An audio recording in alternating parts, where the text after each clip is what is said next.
Biamping a guitar amp is useful for the same reasons that most studio monitors are biamped.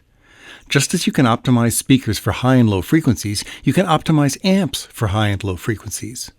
For example, with heavily distorted chords, the high strings will be equally distorted and relatively indistinct. With biamping, the lower notes can have a big, beefy distortion sound, while the high notes ring out on top. First, let's record the guitar.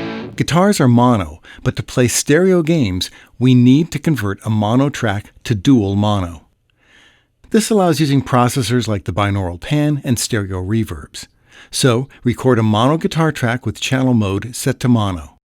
After recording, change channel mode to stereo and select what you recorded. Finally, choose Bounce Selection, Ctrl B. Now your guitar part is dual mono, meaning that the same part is in both the left and right channels, so it's recognized as stereo. Studio One can create FX chains that split the audio based on frequency. So in this case, frequencies below 924 Hz go to the left split, while frequencies above that go to the right split. Guitar Rig and the Wave Studio Rack can also split based on frequency. Next, it's time to choose the amps and set their parameters. The left split uses the MCM 800, a revered British amp that can marshal its resources to give big, beefy sounds.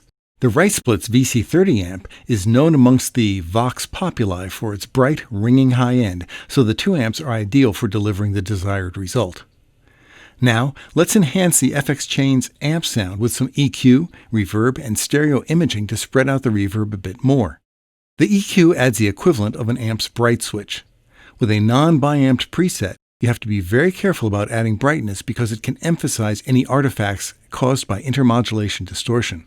But that's not an issue here because of the VC30's clean high end.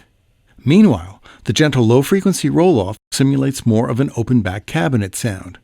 The reverb is sort of a cross between a spring and room sound, while the binaural pan spreads out the reverb signal for a wider stereo image. The pan setting is fairly conservative. Feel free to widen things further.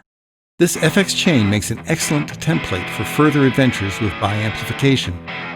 The ability to create more focused distortion along with a convincing stereo image make biamplification a natural for getting the most out of amp sims.